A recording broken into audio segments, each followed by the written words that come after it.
on the putting side of things, whilst talking about it, like, why do you do auto putt? Why don't you put out with the Mevo? We're using this to become better golfer. Like, we love to golf, right? But we want to become better. And in my opinion, and I think I ran a test. I think when I did 18 holes, it took me an extra 10 to 12 minutes just myself with putting, because I've set up the putting before. And so for me, I'm like, you know, you got 4 buddies over, that's probably going to be about an extra hour. And it's like, I would rather, like, we all are like, we'd rather just play more holes, because in our opinion, like, putting is, no matter how good the device is, it's not real. The putting is not realistic, you know, on a simulator. It's weird.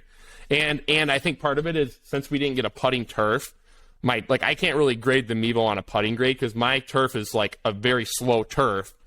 And so it's like weird, because it's like anything under 18 I can kind of gauge, but anything over that, it's just like on the Pro Tour, on the GSpro, it was just a crapshoot.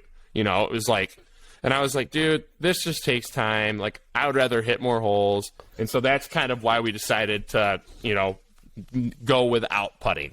Yeah, fair play.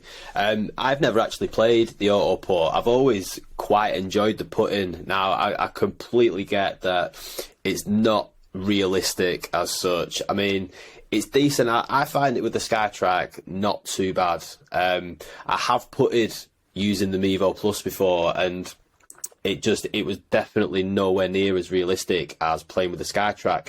Like, for example, I was hitting putts from, on the sim, I think I was like 2 feet away, and when I was just like trying to roll it up to knock it in as you would do 2 feet away, the Mevo wasn't reading that putt for whatever reason. I don't know why it doesn't. And I had to hit it like it was a 6-7 feet putt just so it would register and I could complete the hole.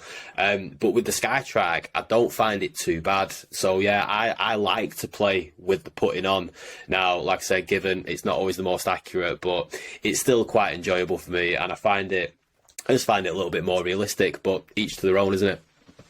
Right. And I think, so part of mine is the turf, and I don't know, but I agree with one of the things I was annoyed with. It seemed like anything under 5 feet had a hard time picking up with the Mevo, and I'm going to just transition right now to a little side thing. So we also had an issue chipping for the first couple of months. So, like, we would just chip from the same spot we hit at, and so basically, like, anything over 10 yards, you could bump and run, chip like normal. It was fine. But once you got under 10 yards, it would do the same thing where it wouldn't register, and you'd basically have to hit, like, a flop shot anytime it was under 10 yards. But on GSpro, we basically, what switched the issue is we set the chipping to 5 feet. So instead of hitting at the center of the mat, we kind of hit right here. So we end up just chipping from 5 feet back, and ever since I switched to that, it's been perfect. So like I said, it's like the Mevo, I think, definitely takes, you have to find your setup for your area, but once you find it, I think it's, you know, it's a 10 out of 10 for almost everything. I can't grade putting, and then driver, if you have, you know, you don't have a hard pull like I do, I think it's great as well. Yeah. So do you mean you actually chip the ball from 5 feet further back than your hitting strip? Is that what you meant? Yeah, so let me clarify that. So not 5 feet back, so that the hitting strip, the middle is 8 feet from the Mevo Plus. Yeah. And then the chipping is 5 foot from the Mevo Plus. Right, okay, I'm with you now. Yeah, so just 3 feet back a little bit from the hitting back, strip. yeah. And so if we were full swinging, you wouldn't want to do that, but for chipping, it doesn't matter too much, you know. For a 5% discount on the Flightscope Mevo Plus, head over to the Golf Swing Systems website and use the code handicap5 at the checkout. I'll pop a link to that website in the description below. And to see Jock's simulator in even more detail, watch the full podcast interview with me and him by clicking on this video that's on the screen right now.